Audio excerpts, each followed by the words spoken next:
मैं हूं अभिषेक मिश्रा और आज के इस वीडियो में हम लोग देखने वाले हैं 12वीं कक्षा के अंग्रेजी के प्रथम chapter Indian civilization and culture को। इंडियन सिविलाइजेशन एंड कल्चर हमारे राष्ट्रपिता महात्मा गांधी द्वारा लिखा गया था। अभी सबसे पहले चैप्टर को शुरू करने से पहले हम लोग लेखक परिचय पढ़ेंगे, क्योंकि मैंने बताया था आपको पहले भी कि लेखक परिचय से ऑब्जेक्टिव में क्वेश्चंस काफ़ी पूछे जाते हैं, तो इसीलिए हमको लेखक का परिचय पढ़ना बहुत आवश्यक होता है। तो मोहनदास करमचंद गांधी, ये इनका पूरा नाम था। इनके पिताजी का नाम था करमचंद गांधी और इसीलिए इनका पूरा नाम मोहनदास करमचंद गांधी कहा जाता है। और ये बात आपको बचपन से बताया जाता है, आप पहले से जानते होंगे। इनका जन्म 1869 में हुआ था और मृत्यु 1948 में हुई थी। पॉपुलरली नॉन एज बापू, मतलब इनको बापू के नाम से जाना जाता था मुख्य रूप से, और the father of the nation या राष्ट्रपिता, मतलब इनको राष्ट्रपिता या बापू के नाम से जाना जाता था। Was more a spiritual leader than a politician। Spiritual leader कहते हैं आध्यात्मिक नेता। ये एक पॉलिटिशियन से ज़्यादा, मतलब राजनीतिज्ञ से ज़्यादा या राजनेता से ज़्यादा ये एक आध्यात्मिक नेता थे। He successfully used truth and non violence as the chief weapons against the British rule in India. उन्होंने भारत में, मतलब he successfully used truth and non violence, मतलब सक्सेसफुली मतलब सफलतापूर्वक, यूज्ड मतलब प्रयोग करना, ट्रूथ एंड नॉन वायलेंस मतलब सच्चाई और अहिंसा, एज द चीफ वेपन्स एक मुख्य हथियार के रूप में, against the British rule in India Bharat में ब्रिटिश सरकार के खिलाफ। मतलब इसका पूरा मैं एक बार अगर बताऊं तो उन्होंने भारत में ब्रिटिश शासन के खिलाफ दो मुख्य हथियार सत्य और अहिंसा का सफलतापूर्वक प्रयोग किया, है ना। And helped India gain independence, और भारत को आज़ाद करने में मदद की। मतलब इन्होंने सत्य और अहिंसा का प्रयोग करके भारत को आज़ादी दिलाई, आज़ादी दिलाने में सहायता की।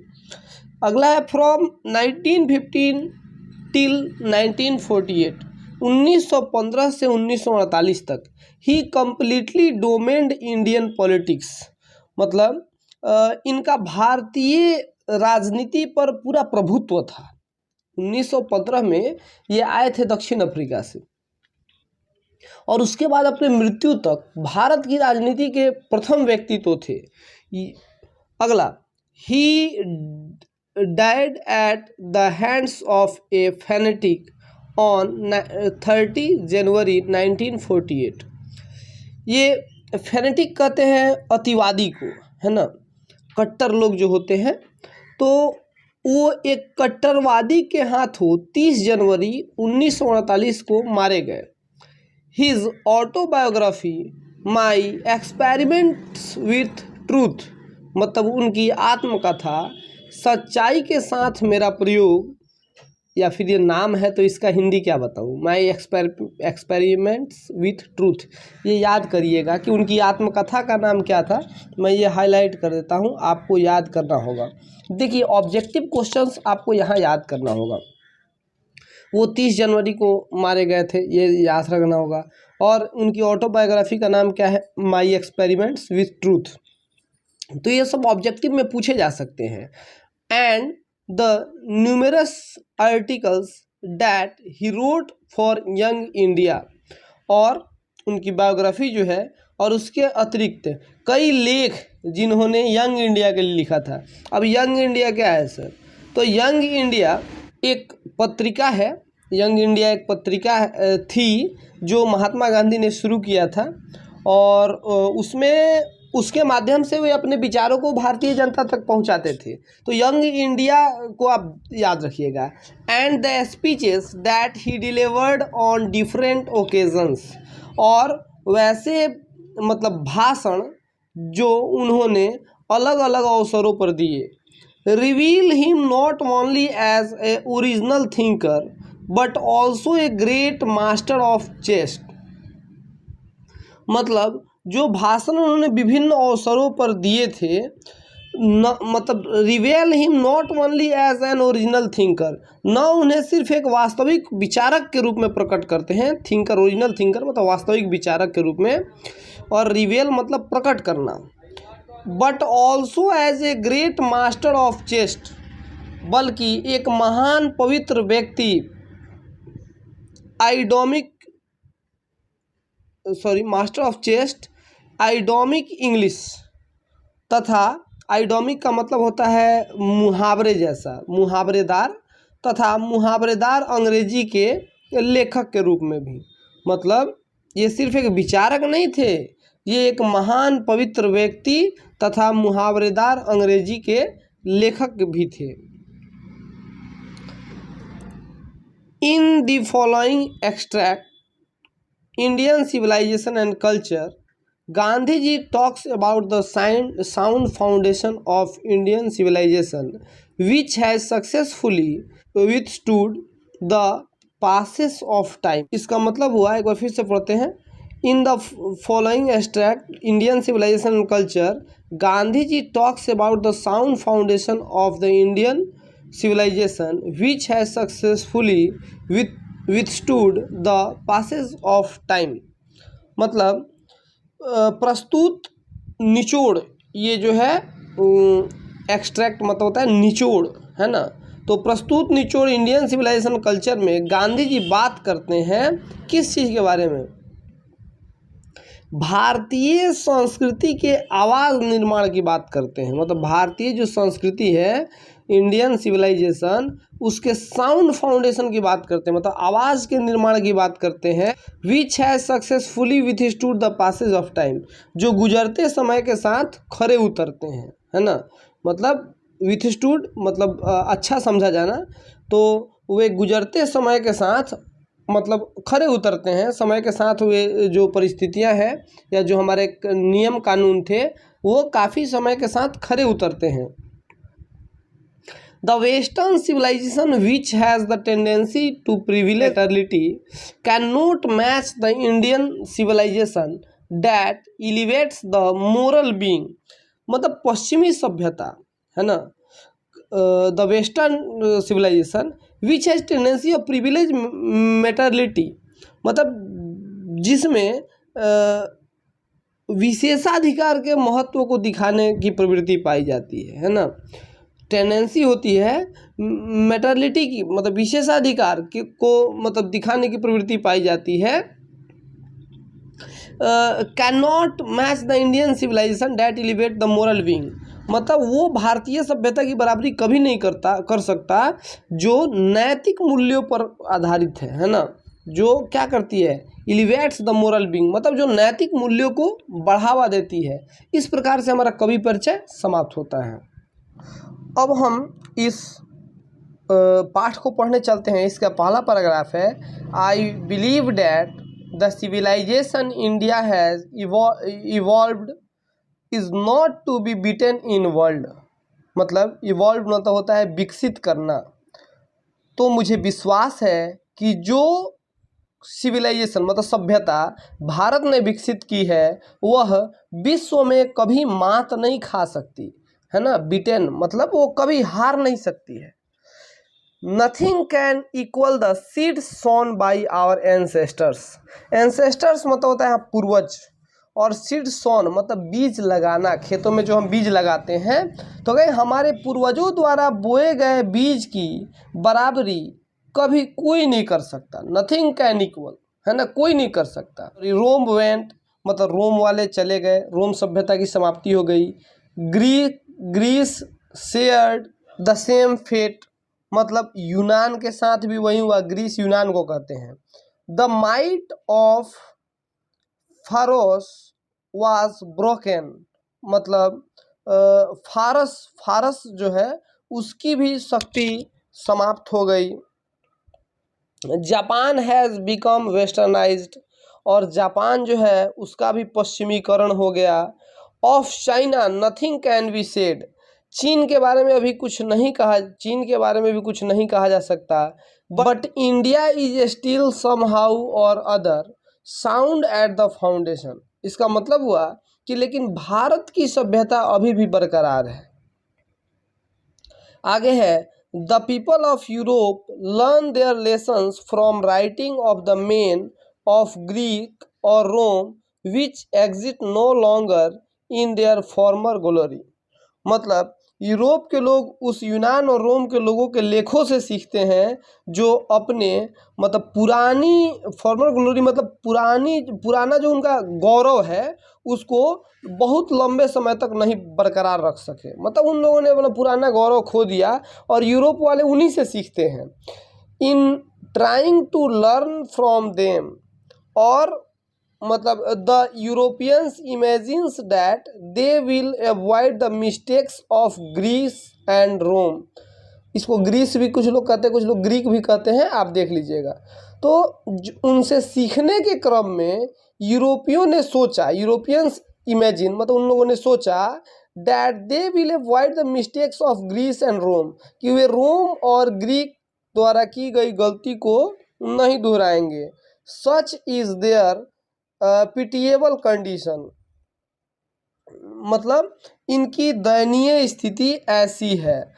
मतलब ये इन्होंने सोचा कि हम उस चीज़ को कभी नहीं दोहराएंगे, इतनी दयनीय स्थिति है इनकी, हमारे लेखक कहते हैं।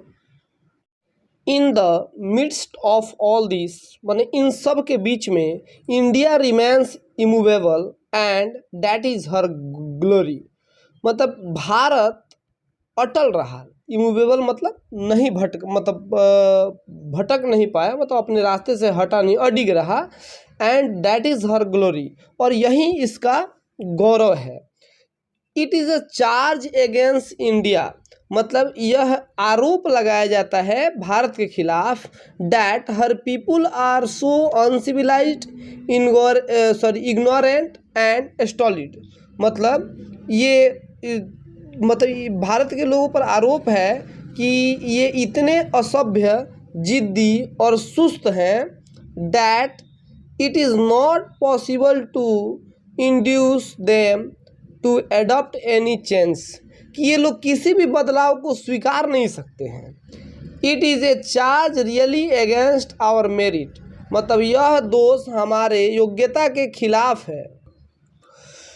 What we have tasted and found true on the inevitable of experience, मतलब हम लोगों ने जो टेस्ट किया, जांच किया, और इनेविल मतलब होता है कसौटी, अनुभव की कसौटी पर जो हम लोगों ने सच पाया, वी डेयर नॉट चेंज, वो हम लोगों ने कभी नहीं बदला।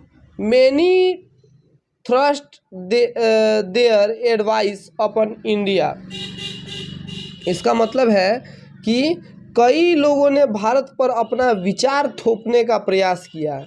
एंड सी रिमेन्स एसटीडी, और यह मतलब स्थिर रहा, है ना। स्टडी मतलब शांत रहना, स्थिर रहना। और यहाँ सी या हर ये लड़कियों के लिए प्रयोग किया जाता है, तो भारत माता हम लोग कहते हैं, इसलिए हमारे देश के लिए यहाँ सी का प्रयोग किया गया है। दिस इज़ हर ब्यूटी, यह इसकी सुंदरता है।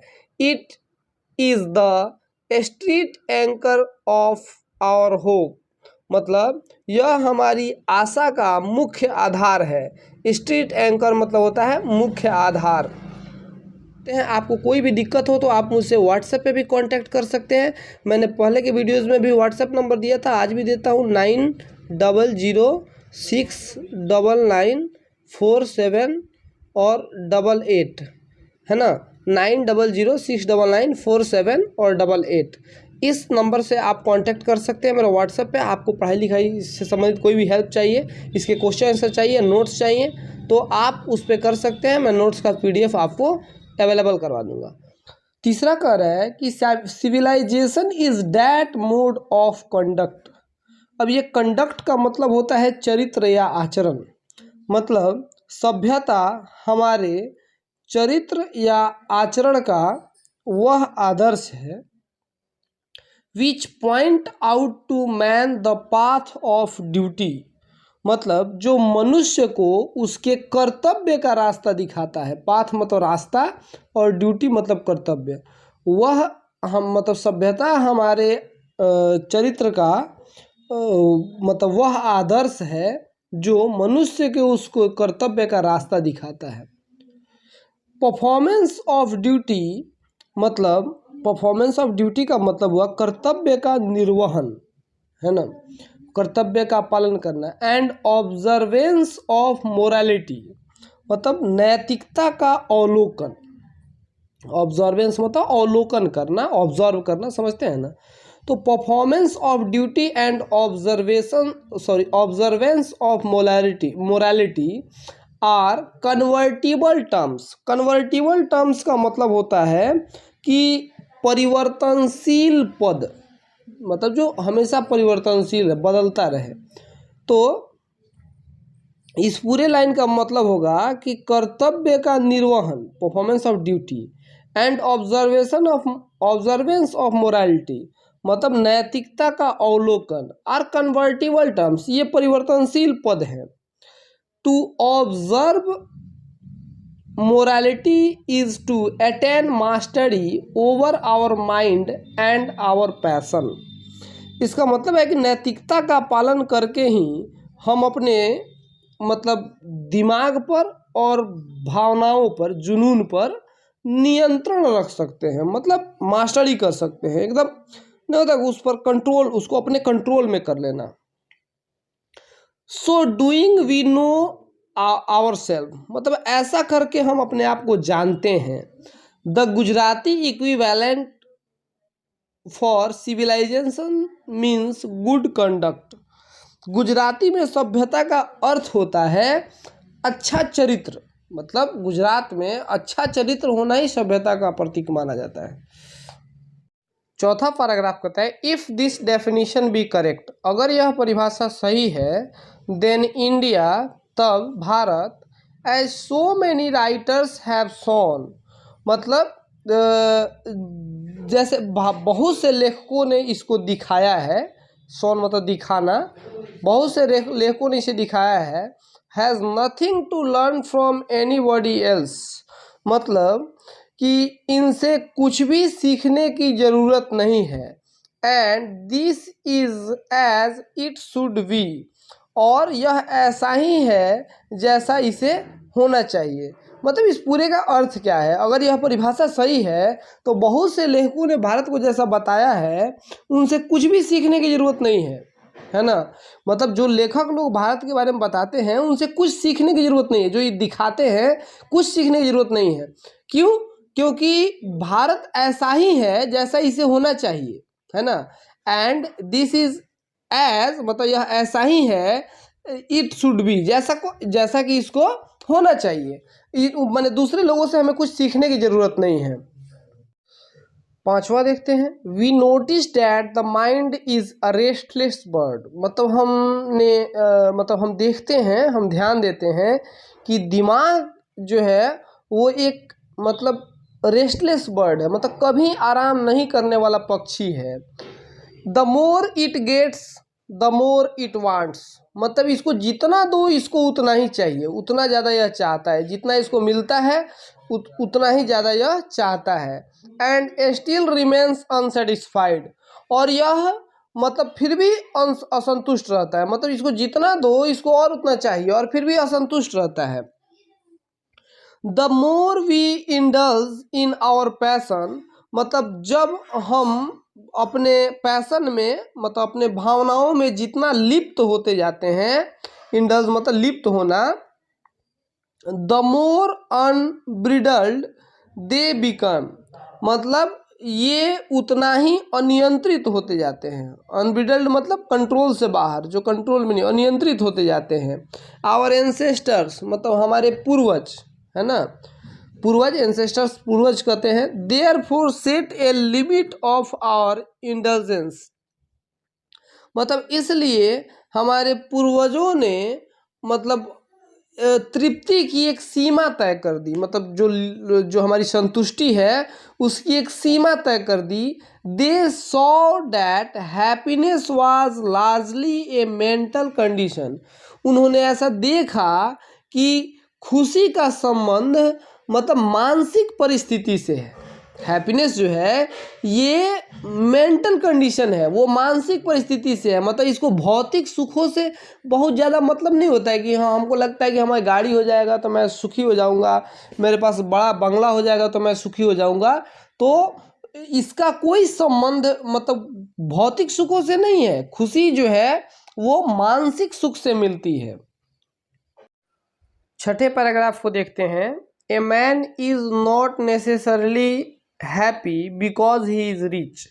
मतलब ऐसा जरूरी नहीं कि कोई आदमी अमीर होगा तो वह खुश भी होगा, और unhappy because he is poor, और गरीब रहे तो वह नाखुश रहे। मतलब ऐसा जरूरी नहीं कि कोई आदमी अमीर है तो वो खुश रहेगा और जो गरीब होगा वो दुखी रहेगा। The rich are often seen to be unhappy. अमीरों को प्रायः मतलब उदास देखा गया है। अनहैप्पी मतलब उदास, दुखी।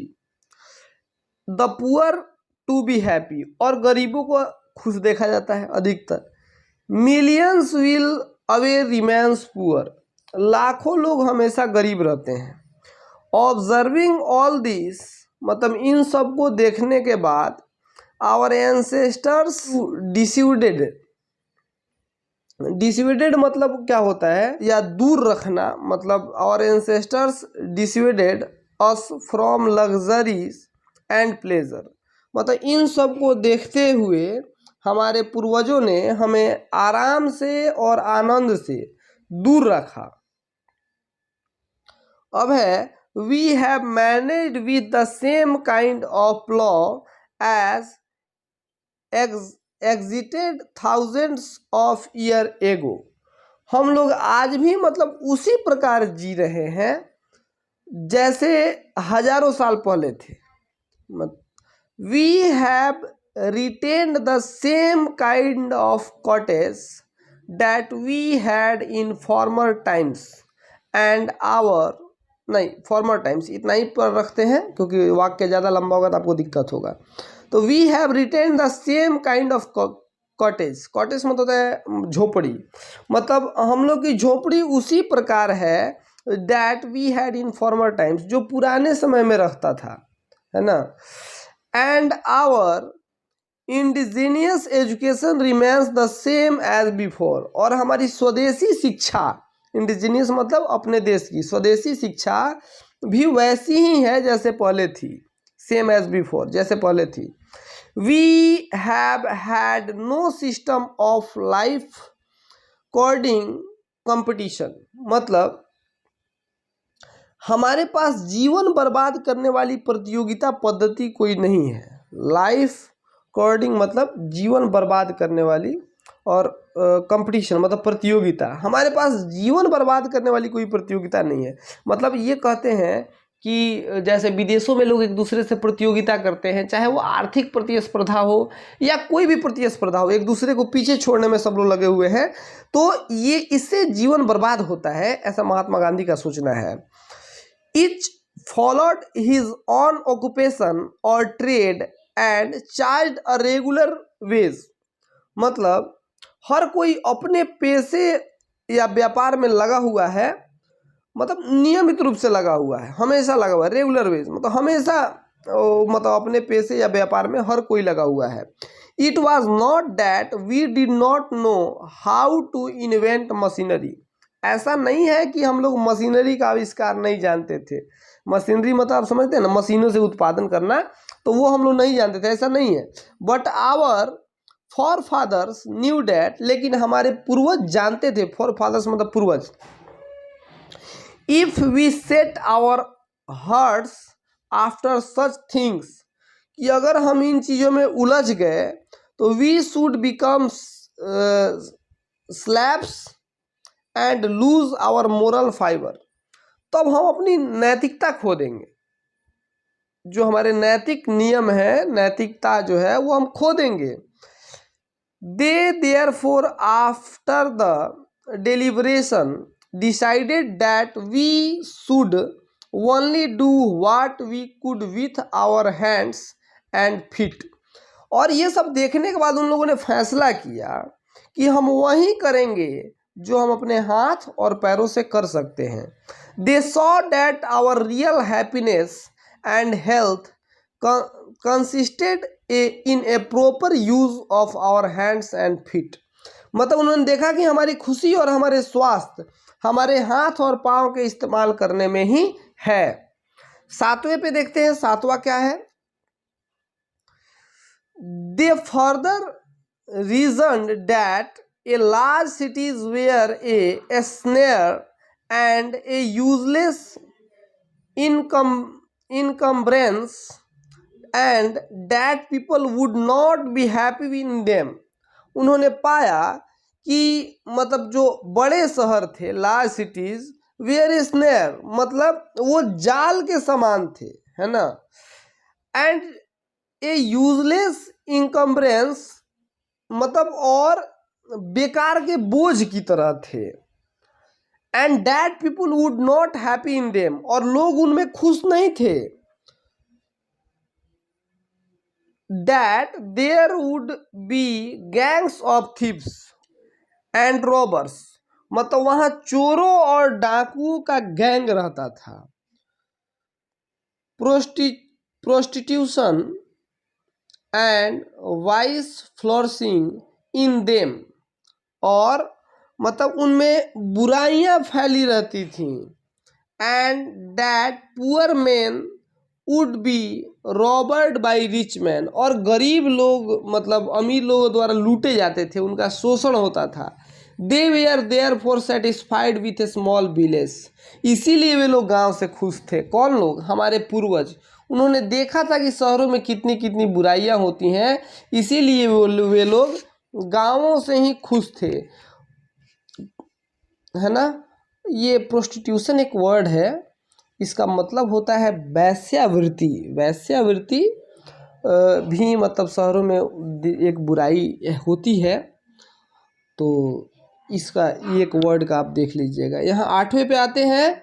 दे saw their kings and their swords were inferior to sword the ethics and they therefore held the sovereigns of the earth to be inferior to the rishis and the fakirs. ऋषि कहते हैं ऋषि मुनि, आप लोगों ने सुना होगा। तो मतलब उन्होंने देखा, दे सॉ दैट मतलब किंग्स एंड देयर स्वॉर्ड्स मतलब राजा और उसकी सैन्य शक्ति वे are inferior to the swords of इंथेसिस मतलब वो नैतिकता की शक्ति से के आगे बहुत छोटी थी, है ना।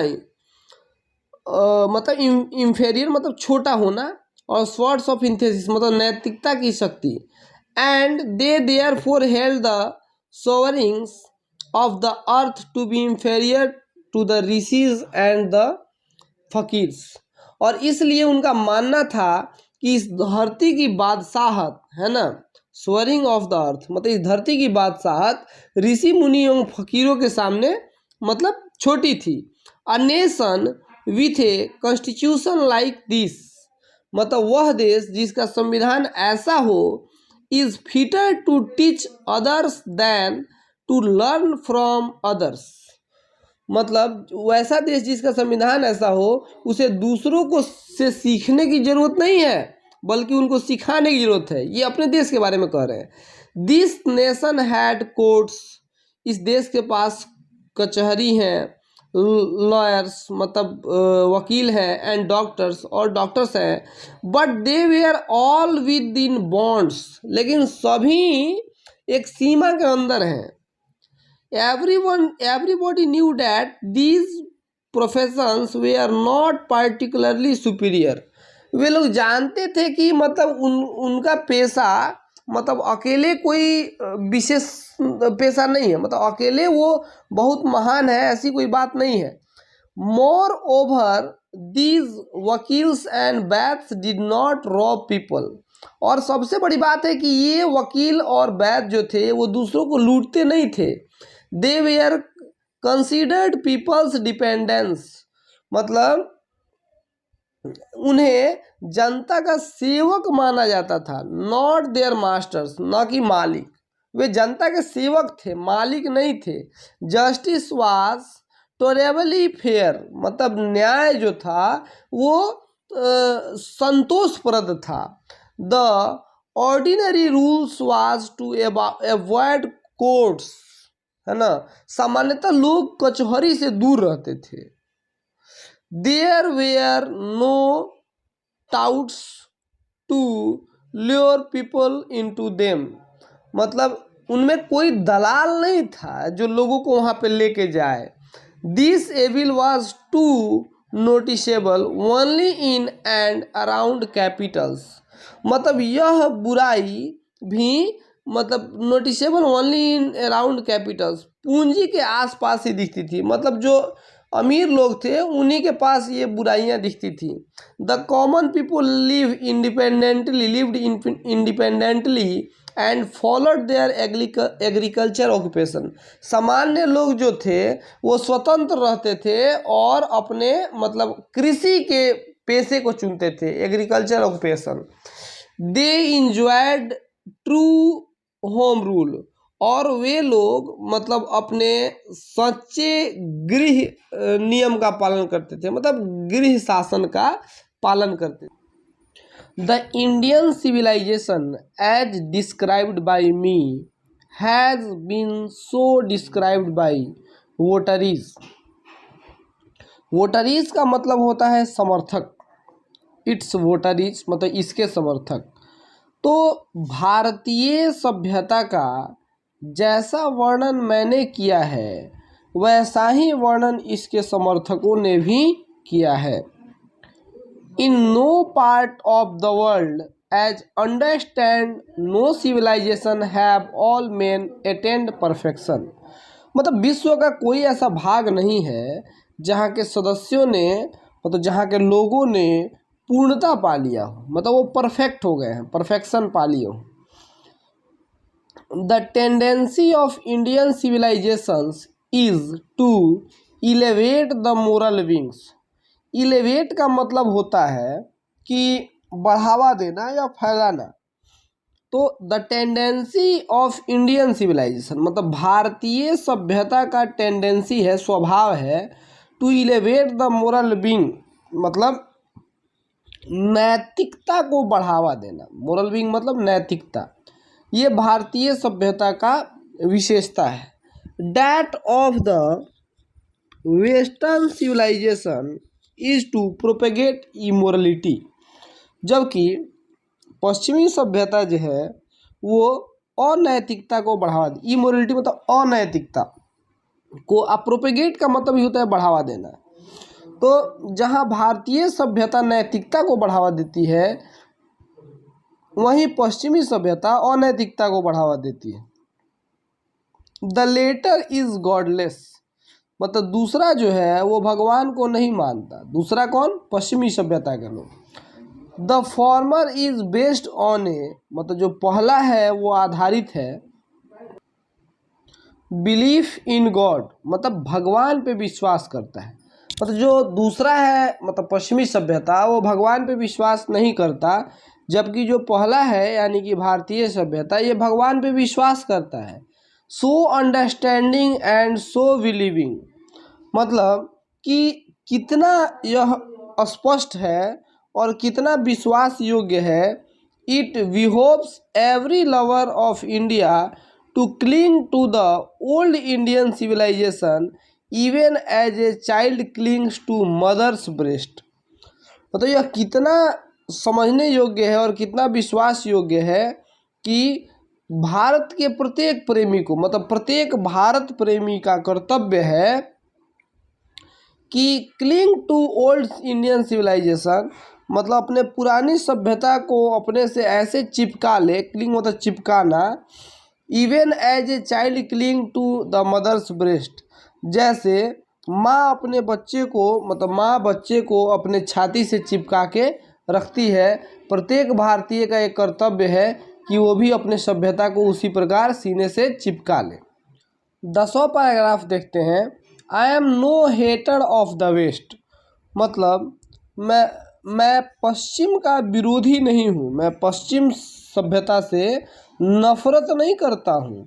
आई am thankful to the west for many a things I have learn from western literature. मैं पश्चिमी साहित्य का थैंकफुल हूँ, मतलब शुक्रगुजार हूँ कि मैंने पश्चिमी सभ्यता से बहुत कुछ सीखा है। पश्चिमी साहित्य से, जो पश्चिमी वेस्टर्न लिटरेचर है, इससे गांधी जी कहते हैं कि मैं इसका शुक्रगुजार हूँ कि मैंने इससे बहुत कुछ सीखा है।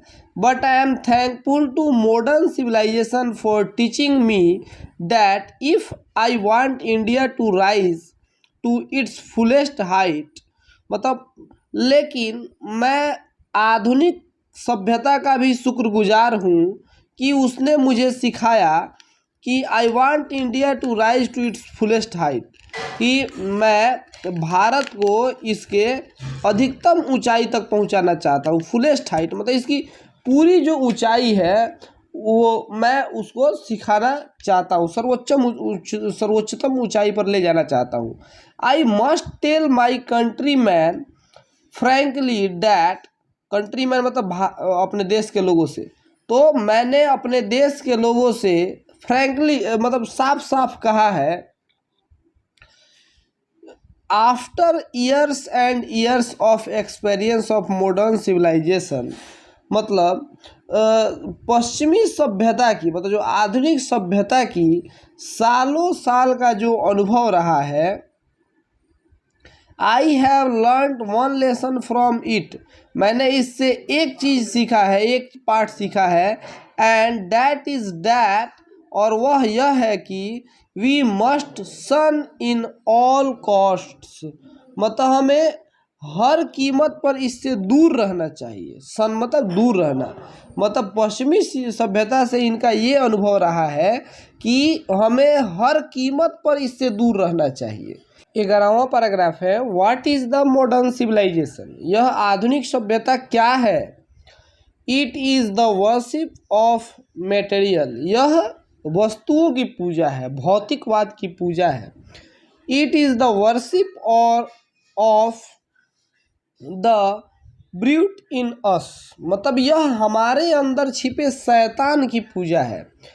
इट इज़ अनएडल्टरेटेड मटेरियलिज्म, मतलब यह शुद्ध भौतिकवाद है। शुद्ध अनएडल्टरेटेड मटेरियलिज्म का मतलब होता है शुद्ध भौतिकवाद, मतलब वस्तुओं के पीछे, सुख सुविधाओं के पीछे भागने वाली सभ्यता है।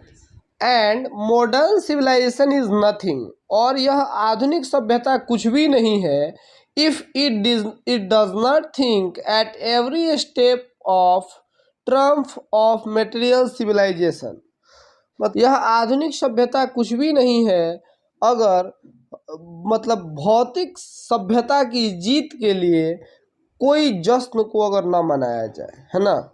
12वां पैराग्राफ है, it is perhaps unnecessary if not useless, मतलब यह बेकार नहीं तो अनावश्यक है, to weigh the merits of the two civilization, मतलब वेट मतलब वजन करना, तौलना दो सभ्यताओं के मतलब मेरिट को।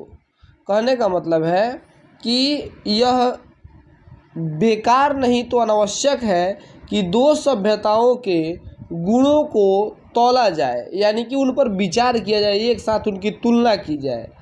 It is likely that west, मतलब इट इज़ लाइकली डैट का मतलब होगा यह बात अच्छी लगती है कि west has evolved a civilization suited to it climate and surroundings, मतलब पश्चिम ने आविष्कार किया है, इवॉल्व मतलब आविष्कार करना या बनाना, तो उन्होंने बनाया है सिविलाइजेशन, वैसी सभ्यता जो उनके वातावरण को सूट करती है, मतलब पश्चिम ने वैसी सभ्यता का निर्माण किया जो उनके वातावरण के अनुकूल है। एंड सिमिलरली, और इसी प्रकार, we have a civilization suited to our conditions, हमारी सभ्यता हमारे मतलब कंडीशंस को, मतलब वातावरण के अनुकूल है। And both are good in their own respective spheres, और अपने अपने स्थान पे दोनों ही अच्छे हैं। 13वां पैराग्राफ कहता है, the distinguishing characteristic of modern civilization is an indefinite multiplicity of human wants, आधुनिक सभ्यता की मुख्य विशेषता यह है कि यह मानवीय इच्छाओं का असीमित गुणांक है। इंडिफिनिट मल्टीप्लिसिटी मतलब असीमित गुणांक है ह्यूमन वांट्स, मानवीय इच्छाओं का। The characteristic of ancient civilization मतलब पुरानी सभ्यता का गुण है is an imperative restriction upon and a strict regulating of these wants कि वह इन मतलब इच्छाओं पर लगाम लगाता है। मतलब आधुनिक जो सभ्यता है उसकी विशेषता है कि यह मानवीय इच्छाओं को बढ़ावा देता है, और जो हमारी पुरानी सभ्यता है वह मानवीय इच्छाओं पर नियंत्रण करती है। द मॉडर्न और वेस्टर्न स्टेबलनेस का मतलब होगा कि अतृप्तता। तो यह आधुनिक या पश्चिमी सभ्यता की अतृप्तता है। Arise really from want to living faith in future state and therefore also in divinity. मतलब ये पूरा पश्चिमी सभ्यता की यह अतृप्तता हमारी चाहत को भविष्य में और बढ़ावा देती है। द रेसिस्टेंट ऑफ एंशिएंट और eastern civilization arise from a belief often in spite of ourselves in future state and existence of a divine power. मतलब हमारी पुरानी सभ्यता जो है वह वहाँ से मतलब एक विश्वास से निकलती है, जहाँ भविष्य में मतलब एक दैवीय शक्ति का अस्तित्व होता है। हमारी जो सभ्यता है वो एक विश्वास से निकलती है और जो हम पर लगाम लगाती है, और यह भविष्य में इस पर एक दैवी शक्ति का अस्तित्व होता है। 14वां पैराग्राफ देखते हैं। Some of immediate and brilliant results of modern inventions are too maddening to resist. मतलब आधुनिक आविष्कार के कुछ तात्कालिक, इमीडिएट मतलब तात्कालिक, एंड ब्रिलियंट रिजल्ट मतलब शानदार परिणाम इतने लाजवाब हैं, टू मैडनिंग मतलब खुशी से पागल कर देने वाले, इतने लाजवाब हैं कि मतलब इसमें खुद को रोकना मुश्किल है। But I have no manner of doubt that the victory of man lies in that resistance. लेकिन मुझे इसमें कोई शक नहीं कि इंसान की जीत जो है वो खुद को रोकने में है। We are in danger of bartering away the permanent good of a momentary pleasure. मतलब लोग पल भर की खुशी के लिए खुद से समझौता कर रहे हैं। Just in the west they have made wonderful discoveries in things material. Similarly Hinduism has made still more marvelous discoveries in things of religion of the spirit of the soul। मतलब जिस प्रकार पश्चिम ने भौतिकता के क्षेत्र में आश्चर्यजनक खोज किए हैं, उसी प्रकार हिंदुत्व ने भी धर्म, विचारधारा तथा आत्मा के रूप में शानदार उपलब्धि हासिल की है। But we have no eye for these great and fine discoveries. लेकिन हम लोग के पास इन महान और सुंदर शानदार उपलब्धियों को देखने के लिए आँख नहीं थी। मतलब महात्मा गांधी जी बताते हैं कि हमारे देश में कितने रिलीजियस आविष्कार हुए, कितने डिस्कवरीज हुए जो रिलीजन से जुड़े हुए थे, लेकिन हम लोग उनको नहीं देख पाए। We are dazzled by the material progress that western science has made। हम पश्चिमी विज्ञान की भौतिकवादी तरक्कियों को देखकर चौंधिया गए। मतलब डेजल्ड मतलब चौंधिया जाना है ना। मतलब हम उनको देख के एकदम उनके प्रशंसक बन गए, अपना वाला भूल गए। I am not enamoured of that progress. मैं उन प्रगतियों को पसंद नहीं करता हूँ। In fact, it almost seems as though God is His wisdom has prevented India। ऐसा लगता है कि ईश्वर ने खुद ही भारत को इससे रोका है, माने इस तरह की भौतिक प्रोग्रेस से ईश्वर ने खुद ही भारत को रोका है। From progressing along those lines so that it might fulfil it's special mission of resisting the onerous of materialism. इसका मतलब मतलब क्यों रोका है ईश्वर ने, ताकि यह भौतिक तरक्की के प्रवाह को रोकने में सफल हो सके। मतलब जो भौतिक तरक्की है उसको यह रोकने में सफल हो सके, इसलिए ईश्वर ने शायद भारत को उन तरक्कियों से दूर रखा है जो वेस्टर्न लोग करते हैं। After all there is something in Hinduism that has kept it alive up till now. इन सब के बाद हिंदुत्व में कुछ ऐसा जरूर है जिसने इसे अब तक जिंदा रखा है। किस चीज़ को, मतलब हम लोग भौतिक सुख सुविधाओं से दूर रहते हैं और मतलब हम लोग थोड़े से धर्म के करीब रहते हैं, क्योंकि उससे हमारी असली शांति, मानसिक शांति मिलती है, ये कह रहा है। मतलब हिंदुइज्म जो है उसने इसको अब तक जिंदा रखा है।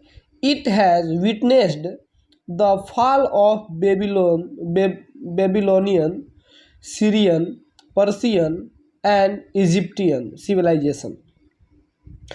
इसके सामने ही बेबीलोन, सीरिया है ना, फारस और मिस्र की सभ्यताएं खत्म हो गई। Cast a look around you, मतलब अपने चारों ओर नजर दौड़ाओ, है ना।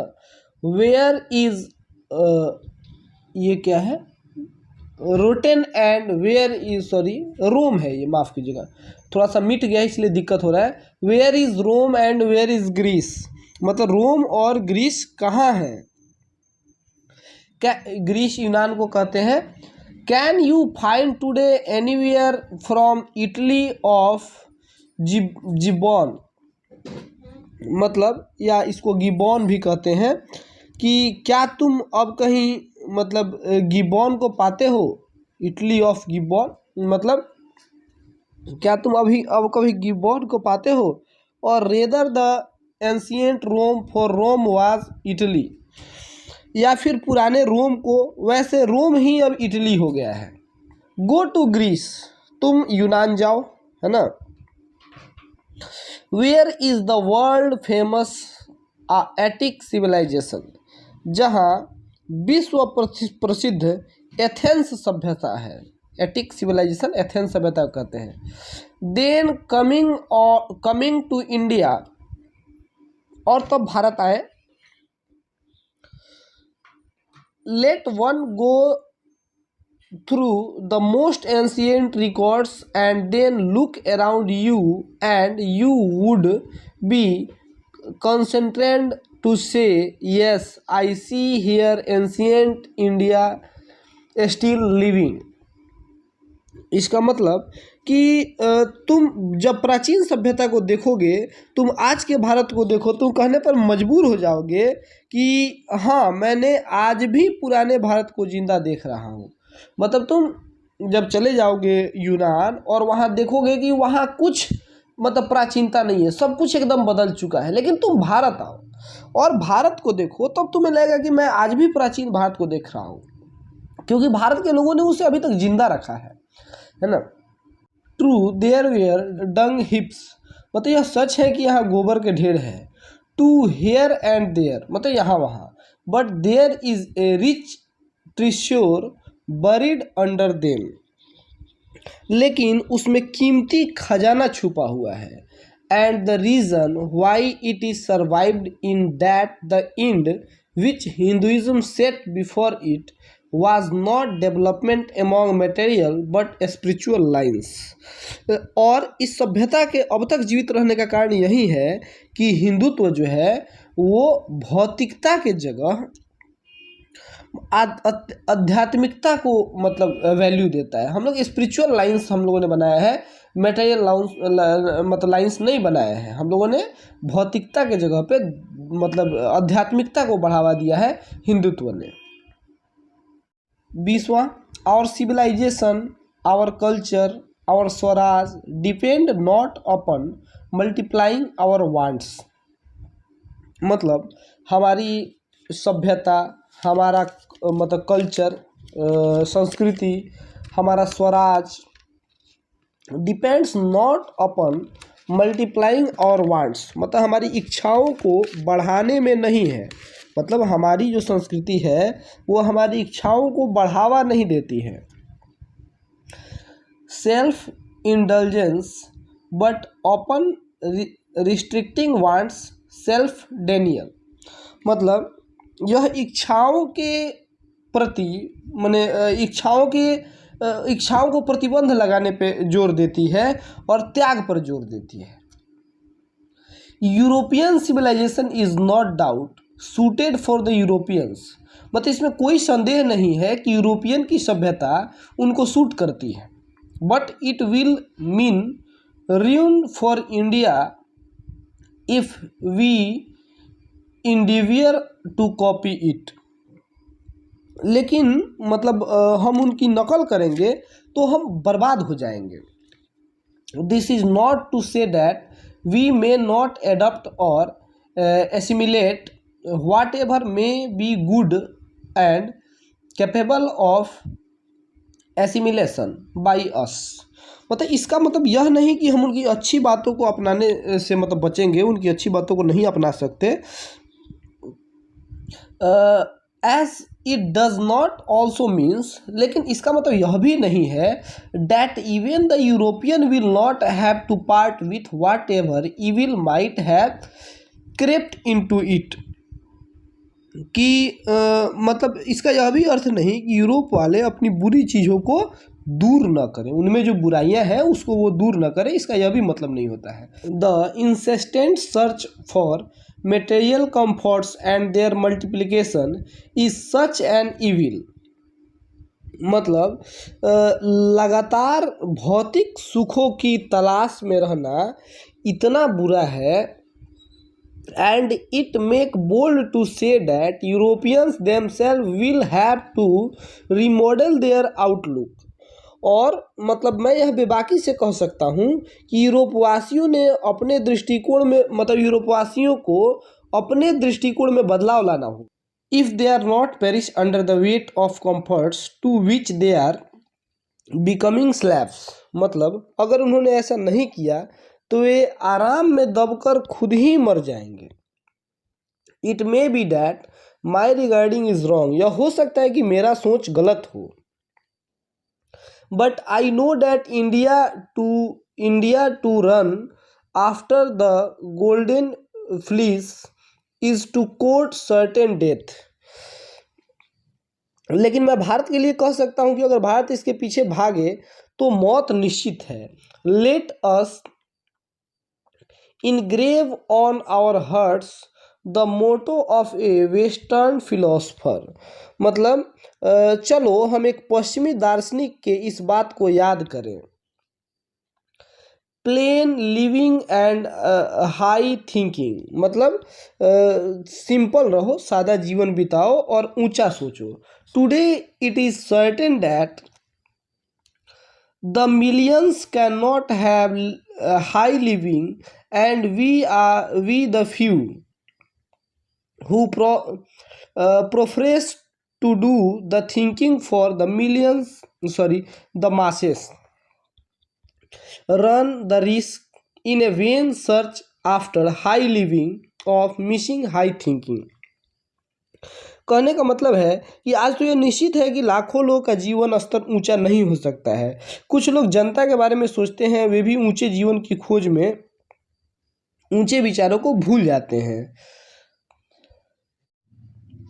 Civilization in the real sense of term consists not in the multiplication।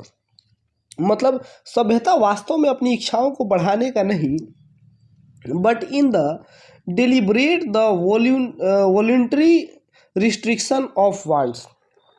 बल्कि अपनी इच्छाओं को रोकने का मतलब प्रयास है ना, नाम है। सभ्यता का काम ये नहीं कि अपनी इच्छाओं को लगातार बढ़ाते जाए, बल्कि वो उनको रोकने का काम करती है। This alone increases and promotes contentment, real happiness and capacity for service. मतलब केवल इससे ही संतुष्टि, सच्ची खुशी और सेवा की भावना का विस्तार हो सकता है। 24वां पैराग्राफ इस चैप्टर का लास्ट पैराग्राफ है। A certain degree of a physical harmony and comfort is necessary. मतलब थोड़ी भौतिक संगति और सुविधा ठीक है, जरूरी है, but above the certain level it becomes hindrance instead of help. मतलब लेकिन यदि उसको आगे बढ़ाया जाए तो यह आराम की जगह परेशानी का कारण बन जाती है। Therefore the ideal of creating an unlimited number of wants and satisfying them seems to be delusion and snare. मतलब इसलिए बहुत सारी इच्छाओं को रखना और उनको पूरे करते रहने का विचार एक कल्पना लगता है।